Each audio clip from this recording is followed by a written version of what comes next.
वो जाता है विजय सिंह गौतम सुबह से शाम तक 18 घंटा लोग। शुक्रवार को स्थानीय तुलसी रेस्टोरेंट पर समाज सेवी विजय सिंह गौतम ने प्रेस वार्ता कर वेयरहाउस में रखे गेहूं की खराबी को लेकर उन पर हुआ प्रकरण दर्ज की जानकारी देते हुए बताया कि मैं हर वर्ग के, हर समाज के व्यक्ति के लिए खड़ा हूं। जब मैं विधानसभा क्षेत्र में गरीब, शोषित, दलित, व्यापारी तथा हर वर्ग के सहयोग के लिए प्रतिदिन लगा रहता हूं तो महिदपुर के ही माननीय नेता को शायद मेरा विधानसभा में सभी वर्ग के लिए काम करने का तरीका पसंद नहीं आ रहा है, तो मुझ पर आरोप लगाते हुए मुझ पर घटिया थाना क्षेत्र में प्रकरण दर्ज करवाया, जो कि धारा 41 के अंतर्गत दर्ज हुआ, जिसमें मेरे साथ मेरे उस वेयरहाउस के अधिकारियों पर भी प्रकरण दर्ज हुआ। मैंने वर्ष 2019-20 में गेहूं भरा था, जो कि समय अवधि के साथ ही उन्हें वापस उठाने के लिए कहा एवं बार बार रिमाइंडर नोटिस के साथ सूचना जारी की थी, परंतु वेयरहाउस के अधिकारियों ने मेरे पत्रों पर ध्यान न देते हुए गरीबों के मुंह का निवाला भी छीना, क्योंकि समय पश्चात गेहूं पूरा का पूरा खराब हो गया, जो कि पूरा धूल सा हो गया, जिसका आरोप मुझ पर लगाया जा रहा है, जिसके मेरे पास सारे प्रमाण है। गौतम ने बताया कि आज शुक्रवार को भारी दबाव के बाद घटिया थाना पर मेरे खिलाफ धारा 41 में प्रकरण दर्ज हुआ।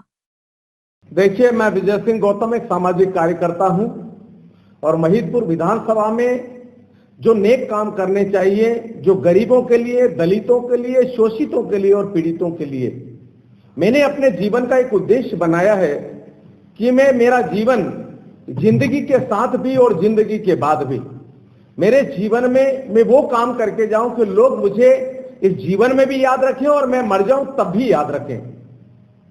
मैं आज मेरे खिलाफ एक 7 दिन से षड्यंत्र चल रहा था और षड्यंत्र में आज जो मेरे शुभचिंतक लोग हैं उनको सफलता मिली। आज मेरे खिलाफ घटिया पुलिस ने एक एफआईआर दर्ज की है और वह एफआईआर मेरे अपने वेयर हाउस के सिलसिले में की है। मेरे वेयर हाउस में गेहूं रखा है 2019 का और 2026 तक वेयर हाउसिंग कॉर्पोरेशन ने उस गेहूं को नहीं उठाया। 18 बार रिमाइंडर देने के बाद, उनको जानकारी देने के बाद मैंने समय समय पे ये बताया कि आप मेरा गेहूं सड़ रहा है, आप उठा लीजिए। उन्होंने 58,000 क्विंटल गेहूं उठाया और बाकी का जो गेहूं था वह रह के और पूरा सड़ गया। जब वो सड़ गया, उसके पहले हम लोगों ने Madhya Pradesh warehousing and logistic corporation के सम्मानीय आरएम, रीजनल मैनेजर हिंडोलिया भगवान सिंह पटेल, उनको ये जानकारी दी और एक डीपीसी की, और उसमें हमारी जो चाबियां भी थी, वो जो हमारे पास में 58,000 बोरे दिए थे तब तक की, वो चाबियां भी उन लोगों को हम लोगों ने दी, उनसे लिखा पढ़ी करवाई और उनसे कहा कि आज के बाद में हमारा कोई लेना देना नहीं है, अब ये वेयर हाउस हमारे अधीन है, हमारे अंडर में आता है, अब इसके वेयर हाउस के मालिक का कोई लेन देन बाकी नहीं है और हम इसके मेरा 1,57,00,000 रुपया बाकी लेना है Madhya Pradesh warehousing and logistic corporation से, वो भी नहीं दिया गया। 2019-20 में जब गेहूं भरा था मैंने, तो 11 महीने का अनुबंध किया था मैंने कि 11 महीने के अनुबंध में मैं अपना गेहूं, जो आपका गेहूं मेरे वेयर हाउस में रख रहा हूं, वो उठाना पड़ेगा। उन्होंने 1 साल, 2 साल, 3 साल, 4 साल, 5 साल तक वो गेहूं नहीं उठाया। गेहूं सड़ के पूरी तरह समाप्त हो गया। वो बोरे, जो सड़ा हुआ गेहूं, सड़ा हुआ आटा, जो गरीबों के मुंह में निवाला जाना था, जो सार्वजनिक वितरण प्रणाली का गेहूं था, जो हमारे उन सेंटरों पे जाना था जहां गरीबों को देना था, जो निःशुल्क गेहूं जाता है वहां पे देना था, वो गरीबों का हक मारने का काम Madhya Pradesh warehousing and logistic corporation ने किया है। इस तत्वावधान में जब उन लोगों ने वहां पर किया, हमने अपना पक्ष रखा, अपने पूरे रिमाइंडर रखे, मैंने अपने पूरे कागज रखे और कागज देने के बाद में उनके सामने ये प्रस्तुत करा कि मेरे जाने के बाद या मेरे 6 महीने होने के बाद 26 सितंबर के बाद मेरी कोई जवाबदारी उसमें नहीं थी। उसके बाद भी उन्होंने काफी विचार विमर्श करके, जो एक राजनीतिक दबाव होना चाहिए, जिस तरह एक उभरती हुई प्रतिभा को मारने का काम करना चाहिए, जो कई झूठी एफआईआर कराने के आदी हैं, जो कई झूठी एफआईआर कराने के शौकीन हैं, जो कई झूठी एफआईआर कराने की जिनकी आदत सी पड़ गई है, वो चाहते हैं कि कोई भी इस महिदपुर विधानसभा में नेक कार्य ना कर पाए, गरीबों की मदद ना कर पाए, दलितों की मदद ना कर पाए, शोषितों की मदद नहीं कर पाए। उनको देखा नहीं जा रहा था जिस तरह से मेरा एक लगातार ग्रोथ बढ़ा। जिस तरह से मैं आगे बढ़ रहा था उन लोगों को लगा कि शायद वो मुझे रोक देंगे, पर मैं एक बात कहना चाहता हूं मेरे माननीयों सम्मानियों, आपको ये बहुत बड़ा भ्रम है, आज भी आपका बहुत बड़ा मुगालता है। किसी की एफआईआर हो जाने से उसको दोषी करार नहीं दिया जा सकता। इसका फैसला तो न्यायालय करेगा, हमको जमानत भी मिलेगी, न्यायालय भी जाएंगे और निश्चित रूप से हम दोषी सिद्ध होंगे। पर एक बात कहना चाहता हूं, मैं मरते दम तक, मेरी सांस की आखिरी बूंद, मेरे खून का एक एक कतरा इस महेशपुर विधानसभा के लिए आखिरी दम तक कभी पीछे नहीं हटेगा।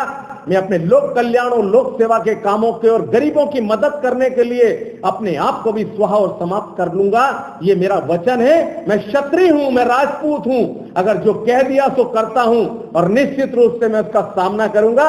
आज आगे रह के मुझे गर्व है कि मेरे विरोधी इतने अच्छे हो गए, मेरे विरोधी इतने आगे बढ़ गए। मेरे विरोध कितना हुआ, अरे जो जिंदा है उसकी निंदा है। ये विजय सिंह गौतम जिंदा है इस महेशपुर विधानसभा में, वो जाता है विजय सिंह गौतम सुबह से शाम तक 18 घंटा लोगों के बीच में, गरीबों के घर में, झोपड़ियों में, कटे पैरों में, हाथों में, जिनके पास में खाने को अनाज नहीं है, जिनके पैर कट गए हैं, जिनको वहां पर पानी पीने की व्यवस्था नहीं है, जिन लोगों के पास में ट्रांसफार्मर की व्यवस्था नहीं है, जिन लोगों को कोई भी अन्य ऐसी परेशानियां हैं, उसका सामना करने का काम विजय सिंह गौतम करता है। और मैं आपको बता देता हूं, ये तो मेरा टर्निंग पॉइंट है। मैं वापस लौटूंगा और ऐसा लौटूंगा, मैं समंदर हूं, वापस लौट के आऊंगा और ऐसा लौटूंगा कि नाम लेवा नहीं बचेगा। और निश्चित रूप से मैं विश्वास दिलाता हूं, कब तक रोकोगे उगते हुए सूरज को? कितने बादल आएंगे, एक दिन तो उसको सूरज को जगह देनी पड़ेगी। और मेरा विश्वास है कि मुझे न्याय मिलेगा और मुझे खुशी है इस बात की, मुझे कोई गम नहीं है एफआईआर होने पे। ये मेरी जिंदगी का हिस्सा है, राजनीतिक और सामाजिक जीवन में काम करता हूं, मेरे को कोई डर नहीं लगता है। राहुल गांधी पे भी एक एक दिन में 3-3 एफआईआर होती हैं और यहाँ के उन लोगों पे भी एफआईआर होती हैं। मैं देखता हूं उन लोगों पे कोई फर्क नहीं पड़ता, हम उसका सामना करेंगे। मुझे न्यायालय पे विश्वास है और कानून पे विश्वास है और मैं कानून का सम्मान करता हूं। कोई कितना भी प्रयास कर ले, कोई कितनी भी कोशिश कर ले, विजय सिंह गौतम अपने मार्ग पे अडिग है। दलितों, पीड़ितों, शोषितों की मदद करता रहेगा, सांस आखिरी सांस तक मैं करूंगा। मेरे खून का एक एक कतरा इस विधानसभा के नाम मैंने लिख दिया है। और मैं आपको कहना भी चाहता हूं कि निरंतर मैं इस काम में अपनी गति को कभी कम नहीं करूंगा। पर मैं इस बात का भारी विरोध भी करता हूं कि लड़ना हो तो सामने लड़ो, इस तरह की लड़ाइयां मत करो। और किसी को रोकने से क्या समझते हो, रुक जाएगा क्या? आपने मुझे क्या समझ रखा है? मुझे यह समझ रखा है कि एफआईआर दर्ज करा दोगे तो विजय सिंह गौतम वापस मुड़ जाएगा या सिसकी लेने लग जाएगा? ये आपका बहुत बड़ा भ्रम है। आप बिल्कुल भी चक्कर में मत रहना। आपका आखिरी इंतजाम विजय सिंह गौतम ही करेगा, ये भी वादा आज करता हूं मैं। ये मैं लेख के देता हूं मैं आपको कि पूरा घर पहुंचाने का काम मैं करूंगा। अभी तक तो आधे अधूरे पहुंचे थे, अब पूरा काम मैं करूंगा। और आज से मैं संकल्प लेता हूं आपके सामने, सब लोगों के सामने, मेरे पत्रकार भाइयों के सामने, कि इस क्षेत्र की, इस विधानसभा की एक एक जनता मुझे आंखों का तारा बनाती है। एक एक आदमी मुझे प्यार करता है, एक एक आदमी मुझे लाड़ करता है। चाहे व्यापारी हो, चाहे उद्योगपति हो, चाहे एक श्रमिक हो, चाहे एक काम करने वाला किसान हो, चाहे एक एक यहाँ से सार्वजनिक जीवन में काम करने वाला हो, चाहे सरकारी नौकर हो, चाहे शासकीय कर्मचारी हो, वो विजय सिंह गौतम को बहुत पसंद करते हैं। यहाँ के अल्पसंख्यक भाई, यहाँ के दलित भाई, यहाँ के शोषित भाई, यहाँ के पिछड़े भाई, यहाँ के वो सामान्य वर्ग के सभी भाई, यहाँ के वो व्यापारी गण जिनका मैं बहुत सम्मान करता हूँ। अगर व्यापार नहीं होगा तो हमारा देश कैसे तरक्की करेगा? कई लोग उनके पीछे भी पड़े थे। पर मैं एक बात बता देना चाहता हूं, अभी कुछ दिन पहले ही आपके द्वारा किया गया कार्य भी सामने आया है। न्यायालय में जाने के बाद में ये निश्चित रूप से न्यायालय के सामने आपको मैं साफ गोई पेश करूंगा, अपना पक्ष रखूंगा। आप सब लोगों को धन्यवाद देता हूं और उन माननीय सम्मानियों को भी ये कह देना चाहता हूं कि माननीय सम्माननीय, बिल्कुल इस चक्कर में रहना ही मत। बिल्कुल मैं विजय सिंह गौतम हूं, मैं विजय सिंह गौतम हूं और विजय सिंह गौतम ही रहूंगा। मैं लाडला हूं, लाडला था, लाडला रहूंगा इस विधानसभा का। यहाँ के लोग मुझे और प्यार करेंगे, यहाँ के लोग चाहेंगे कि विजय सिंह गौतम एक अच्छा काम करता था तो उसको करने में बाधा डालने का काम किया है आपने। यहाँ की जनता कभी आपको माफ नहीं करेगी, यहाँ की जनता कभी माफ नहीं करेगी, आपसे चुन चुन के हिसाब पूछेगी। समय आने दीजिए, आपका भी समय आएगा, समय सबका आता है। मैं बहुत धन्यवाद देना चाहता हूं और मैं प्रशासन, कानून, न्याय व्यवस्था सब पे मुझे बहुत विश्वास है। कानून कानून का काम करेगा, कानून का मैं बहुत सम्मान करता हूं और न्यायपालिका मुझे न्याय देगी। देखिए क्या सार्वजनिक जीवन है, जो उभरता है वो अखरता है। और मैं जब जनता के बीच में जाता हूं, जनता मुझे लाड़ करती है। माता बहनें जब मुझे अपने माथे पे हाथ फेरती है और माता बहनें मुझे मिल मिल के रोती है। परसों मैं बलाईखेड़ा गांव में गया था, उसकी दोनों टांगे कटी हुई थी, उस बेटी का एक हाथ कटा हुआ था। मैं जब मैं गया तो उसने रोया, तो मेरे साथ जो लोग गए थे वो भी रोने लगा, मैं भी रोने लगा। और मैंने कहा कि मैं जीवन में तेरे लिए अपना सब कुछ कुर्बान करूंगा बेटा, कभी घबराना मत। और मैं उनका क्या नाम लूं, यहाँ पर सब सामने आएंगे, अभी आप देखते जाइएगा। जनता सब जानती है, जनता सब जानती है और जनता सबको ढूंढ के निकालेगी। आप चिंता नहीं करो, सबको निकालेगी, जनता ढूंढेगी, जवाब देगी। मैं किसी का नाम सार्वजनिक जीवन में टिप्पणी नहीं करना चाहता है। जो व्यक्ति ने किया है, जो व्यक्ति मेरे पीछे है और जिनका बड़ा मेरे लिए क्या बोले ये योगदान है, वो सब अपने आप समझ जाएंगे मेरी प्रेस कॉन्फ्रेंस को देख के कि हमने जो किया है ये कम से कम मुंह पे तो आ ही गया है। पर कोई बात नहीं, मैं हमेशा आपके साथ हूं, मेरे क्षेत्र की जनता के साथ हूं, मेरी विधानसभा के साथ हूं। मैं मरते मर जाऊंगा, विधानसभा नहीं छोड़ूंगा, ये वादा करता हूं आपसे। और माननीय को भी और सम्मानीय को भी ये कहना चाहता हूं कि असफल प्रयास मत करो। बिल्कुल घाटे में आपकी गाड़ी रहेगी, मेरी गाड़ी घाटे में नहीं चलेगी। मैं तो नफा ही नफा है। ये एफआईआर भी करी तो फायदा ही फायदा है। ये चक्कर मत पड़ना कि मैं बहुत परेशानी असहज हो जाऊंगा। मैं तो बहुत खुश हूं, आज मुझे बहुत खुशी है। मेरा प्रथम पायदान है। आपने मेरे उभरते हुए कामों को, मेरी गरीबों की सेवाओं को पसंद नहीं किया। आपने उन दलितों की, उन शोषितों की रक्षा करना आपको पसंद नहीं आया। उनके घर पर, उनके झोंपड़े में जाकर मैं जब उनके साथ में बैठकर खाना खाता हूं तो आपको वो भी पसंद नहीं आया, क्योंकि आप तो अबड़ा जाते हो, मैं अबड़ाता नहीं हूं। मेरे लिए तो सब छोटा बड़ा अगड़ा पिछड़ा सब समान है। हम सब लोगों के घर पे जाते हैं। मैं बापू के उस देश में पैदा हुआ हूं जहां बापू ने अंग्रेजों से लड़ाई लड़ी है। मैं बाबा साहब भीमराव अंबेडकर के उस देश में पैदा हुआ हूं जहां बाबा साहब ने इस देश के लिए, इस संविधान के लिए इतना अपना योगदान दिया है। उन्होंने आज जिस तरह कानून और व्यवस्था और संविधान को बनाया है, मैं बाबा साहब के चरणों में नमन करता हूं, बापू के चरणों में नमन करता हूं।